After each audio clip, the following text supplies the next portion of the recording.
Salam saudara yang terkasih, selamat hari Minggu. Sebelum kita mendengarkan firman Tuhan, mari kita berdoa.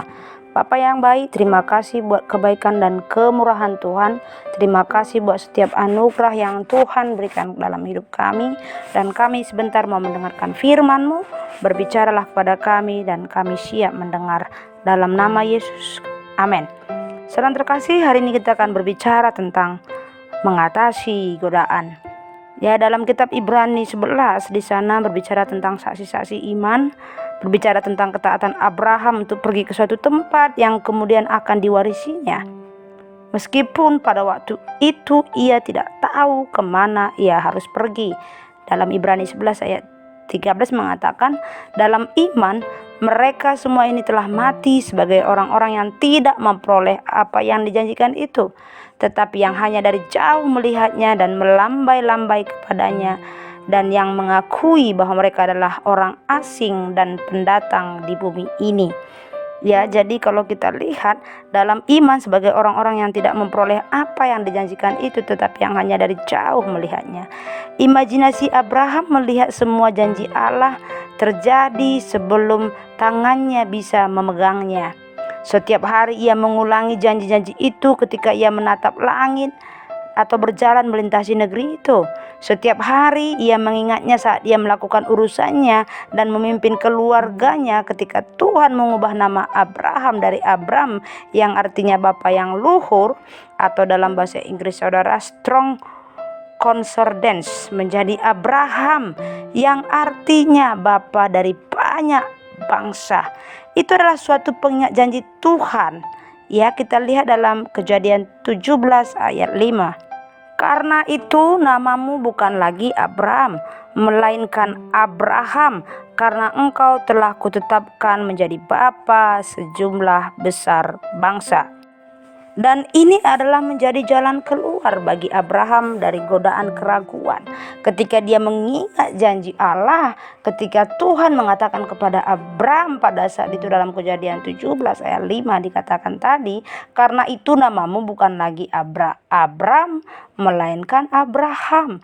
Nah, inilah jalan keluar bagi Abraham, di mana Tuhan telah menetapkan dia akan menjadi bapa sejumlah bangsa yang besar.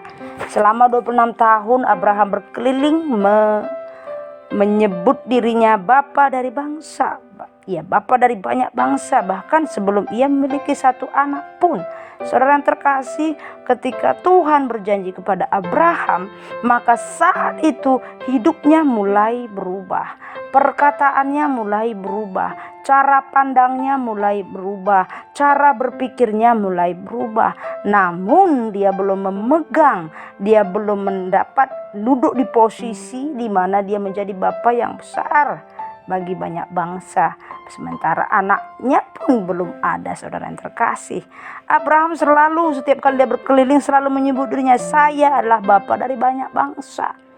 Tuhan memberkati Abraham. Pengingat lain tentang janjinya ketika ia menyuruh Abraham untuk menghitung bintang di langit. Dalam Kejadian 15, kita bisa lihat dalam Kejadian 15 ayat 5 mengatakan, lalu Tuhan membawa Abraham keluar serta berfirman, coba lihat ke langit, hitunglah bintang-bintang. Jika engkau dapat menghitungnya, maka firman-Nya kepadanya, demikianlah banyaknya nanti keturunanmu. Saudara yang terkasih, ketika ini diingat oleh Abraham, dia setiap kali dia melihat bintang, dia ingat akan janji Tuhan. Oh, nanti seperti inilah keturunanku. Jika aku bisa menghitung bintang ini, maka aku pun bisa menghitung keturunanku. Namun tentu saja Abraham tidak bisa menghitung bintang, saudara yang terkasih. Nah, kembali lagi dalam Ibrani 11 ayat 12 katakan di sana, itulah sebabnya maka dari satu orang malahan orang yang telah mati pucuk terpancar keturunan besar seperti bintang di langit dan seperti pasir di tepi laut yang tidak terhitung banyaknya. Abraham tinggal di sebuah kemah, bukan rumah, saudara sekasih. Ia tidak memiliki cahaya buatan.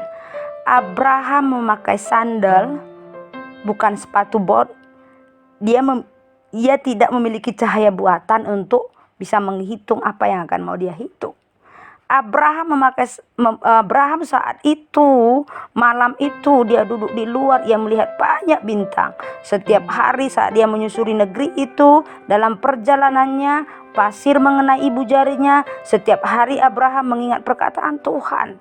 Ya, jadi waktu itu Abraham berjalan, tentu saja dia bisa menginjak pasir dan dia mengingat seperti bintang di langit pada malam hari waktu dilihatnya bintang, dan seperti pasir di tepi laut yang tidak terhitung banyaknya.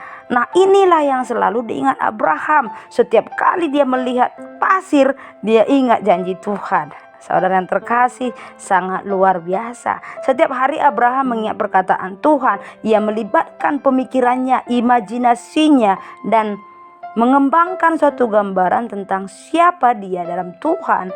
Visi itu menjaga Abraham tetap berjalan dengan iman. Saudara yang terkasih, cara berpikir kita, cara pandang kita, cara kita melihat pekerjaan Tuhan itu sangat tergantung dengan pemikiran kita, imajinasi kita, apa yang kita pikirkan tentang janji Tuhan. Setiap kita juga memiliki suatu gambaran tentang hidup kita, tetapi dalam banyak kasus sering sekali gambarannya adalah negatif. Apa yang kita lihat dengan mata jasmani kita lebih nyata bagi kita daripada apa yang kita lihat dengan mata iman. Kita mungkin memiliki suatu perkataan dari Tuhan, tetapi kita tidak memupuk perkataan itu dalam imajinasi kita tidak mengandungnya. Kebanyakan orang tidak melihat kepenuhan kehendak Allah terjadi dalam hidup mereka karena mereka membuka diri kepada pemberitaan yang buruk. Kita lihat dalam kitab 1 Korintus, saudara yang terkasih, kalau saudara pegang Alkitab atau handphone, saudara buka dalam 1 Korintus 15 ya, ayat yang ke-13. 1 Korintus 15 ayat yang ke-13. Di sana katakan, kalau tidak ada kebangkitan orang mati, maka Kristus juga tidak dibangkitkan. Mereka membuka diri mereka kepada keraguan, ketidakpercayaan, dan menukar standar Allah dengan standar dunia. Mereka tidak mengenai sasaran, seolah-olah dianggap pemberitaan buruk tentang apa yang Tuhan lakukan. Nah, saudara yang terkasih, saudara tidak bisa dicobai oleh sesuatu yang tidak saudara pikirkan. Saudara sering sekali dalam kehidupan itu, apa yang terjadi di pikiran kita, bukan sering sekali, mungkin itu hari-hari terjadi gitu ya. Apa yang kita pikirkan itu akan mengikuti bahasa tubuh kita ya. Apa yang ada di pikiran kita mulai khawatir, tubuh kita akan mengikuti kekhawatiran itu, sehingga kita sangat mudah sakit ya, sangat mudah stres, sangat mudah kepikiran. Karena apa? Kita memikirkan hal-hal yang negatif gitu ya. Coba kita latihan memikirkan hal-hal yang positif sekalipun dalam kondisi terburuk atau yang ternegatif pun dalam hidup kita terjadi. Dalam kitab 1 Korintus 10 ayat 13 mengatakan, pencobaan-pencobaan yang kamu alami ialah pencobaan-pencobaan biasa yang tidak melebihi kekuatan manusia, sebab Allah setia, dan karena itu Ia tidak akan membiarkan kamu dicobai melampaui kekuatanmu. Pada waktu kamu dicobai, Ia akan memberikan kepadamu jalan keluar sehingga kamu dapat menanggungnya. Saudara terkasih, kita tidak bisa dicobai oleh sesuatu yang tidak kita pikirkan ya. Apa yang kita pikirkan, oh aku mungkin dalam hal ini sekarang begini, aku lagi dicobai, aku lagi dites, aku lagi ini. Kadang-kadang karena pikiran kita gitu. Tapi apapun itu, pencobaan yang kita alami tidak melebihi kekuatan manusia. Saya pernah mendengar atau membaca sebuah buku. Di sana dikatakan ada satu orang kesaksian begini, saudara kasih. Saya telah diberitahukan bahwa pertama kali orang-orang minum bir itu atau minuman keras, mereka tidak menyukainya. Mereka rasanya itu berbeda. Tetapi karena ingin diterima oleh teman-teman sebaya mereka dan ingin menjadi orang yang punya pergaulan, dan supaya kalau laki-laki mungkin dikatakan supaya dilihat gentle, supaya dilihat laki-laki sejati, maka saya mencoba ya. Teman-teman sebaya mereka bersikeras sampai lama-kelamaan mereka menyukainya. Demikian juga dengan merokok. Ya, ada juga orang berbicara pertama kali seorang merokok, wajah mereka tidak karuan dan mereka nyaris jatuh sakit. kebenarannya bukan alkohol atau rokok yang mencobai seseorang, tetapi keinginan untuk diterima dan menjadi seperti semua orang lainnya. Ya, saudara, rokok itu hanya benda mati yang bisa merusak manusia gitu ya, bisa merusak kesehatan ya. Itu tadi yang penting kita harus tahu bahwa kebenarannya bukanlah alkohol tadi atau rokok tadi yang mencobai seseorang, tetapi karena keinginan seseorang tadi ingin diterima, ingin dianggap gentle, ingin dianggap laki-laki sejati atau pergaulannya bagus ya. Sekarang perempuan juga banyak ya. Terus dia merasa supaya dia diterima dalam satu perkumpulan, maka dia menggunakan itu ya. Dan meskipun Tuhan selalu memberikan jalan keluar dalam 1 Korintus 10 ayat 13, cara terbaik untuk mengatasi dosa dan pencobaan adalah dengan tidak tergoda. Nah, inilah tema kita hari ini, mengatasi godaan supaya kita tidak tergoda, sama dengan menggunakan sosial media yang berjam-jam sampai lupa mandiin anak, sampai lupa masak, sampai lupa mandi, sampai lupa makan, hanya karena sibuk di sosmed. Bukan sosmednya yang menggoda kita, tapi keinginan kita lah. Dan sebenarnya inilah kita lah yang sering sekali membawa diri kita ke dalam masalah sebenarnya ya. Nah, cara terbaik untuk mengatasi dosa dan pencobaan adalah dengan tidak tergoda. Jangan mau tergoda. Banyak orang berpikir bahwa itu mustahil, tetapi sebenarnya tidak, saudara. Bukan hal yang mustahil menjadi begitu berfokus pada hal-hal dari Tuhan sehingga saudara pikirkan hanyalah firman dan semua yang Anda bayangkan adalah kehendaknya. Sama seperti Abraham, kita juga bisa begitu terfokus kepada arahan Tuhan sehingga kita menjadi kebal terhadap pencobaan. Dalam Ibrani 11 ayat 13 mengatakan yang mengenai iman itu, yang tadi katanya semua telah mati, dan ayat 14 mereka yang berkata demikian menyatakan bahwa mereka dengan rindu mencari suatu tanah air, dan ayat 15 dan kalau sekiranya dalam hal itu mereka ingat akan tanah asal yang telah mereka tinggalkan, maka mereka cukup mempunyai kesempatan untuk pulang ke situ. Penulis Ibrani lebih lanjut lagi mengatakan bahwa Abraham tidak mencari sebuah negeri fisik, ia sedang mencari tanah air surgawi di dalam ayat 16. Tetapi sekarang mereka merindukan tanah air yang lebih baik, yaitu satu tanah air surgawi. Sebab itu Allah tidak malu disebut Allah mereka, karena ia telah mempersiapkan sebuah kota bagi mereka. Saudara yang terkasih, kalau kita lihat di sini, waktu Abraham dan Sarah keluar dari Ur Kasdim dalam Kejadian 11, apakah saudara tahu siapa yang tinggal di Ur? Ayah dan kakek Abraham, Nuh dan anaknya Sem. Semua generasi dari Nuh masih hidup, tetapi Tuhan menyuruh Abraham untuk meninggalkan mereka. Alkitab tidak menjelaskan, menjelaskannya, tetapi Abraham kemungkinan di antara 35 dan 40 tahun ketika Tuhan pertama kali berbicara kepada dia.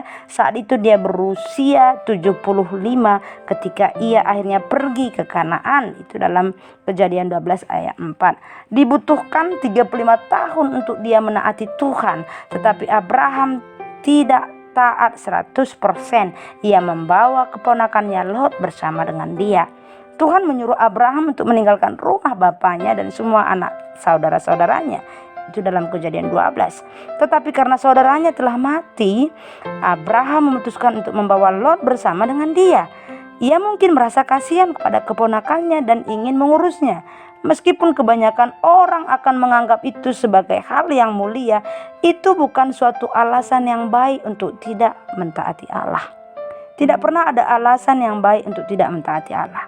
Jadi saudara terkasih, dalam kehidupan kita nggak ada alasan yang masuk akal, yang sangat baik atau yang sangat-sangat bisa diterima untuk tidak menaati Allah.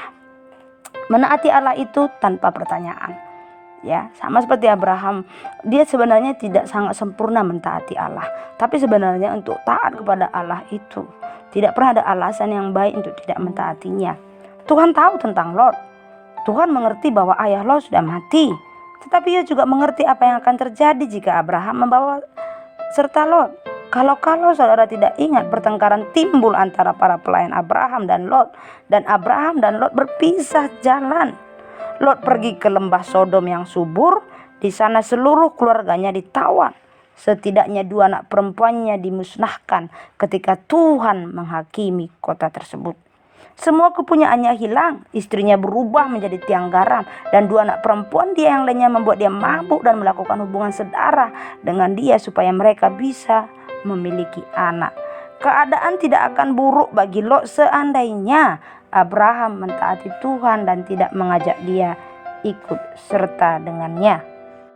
Saudara yang terkasih, saya akan akhiri di sini.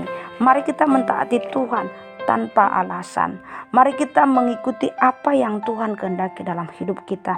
Kita tahu bahwa apapun yang Tuhan katakan, mungkin kita enggak bisa sempurna mentaati Dia, tapi taatilah Tuhan. Mari kita belajar untuk mendengarkannya. Mari ubah cara pandang kita. Apa yang Tuhan sudah janjikan, mari kita hidup di dalamnya. Ubah cara pandang kita, ubah perkataan kita. Amin. Terima kasih Tuhan Yesus buat kebaikan dan kemurahan Tuhan. Kami sangat bersyukur buat semua yang Tuhan sudah janjikan bagi kami. Bapa, kami mau hidup taat kepadamu. Kami mau hidup Tuhan untuk dengar-dengaran akan Engkau. Kami mau memiliki cara pandang seperti cara pandang-Mu, melihat Engkau dalam keterbatas di luar yang bisa kami pikirkan Tuhan Yesus. Dan kami mau melatih pikiran kami, cara pikir kami, cara bicara kami, cara pandang kami, sehingga kami bisa melihat dan menyaksikan perbuatan-perbuatan Allah yang besar. Terima kasih dalam nama Yesus. Amin. Tuhan memberkati engkau dan melindungi engkau. Tuhan menyinari engkau dengan wajahnya dan memberi engkau kasih karunia.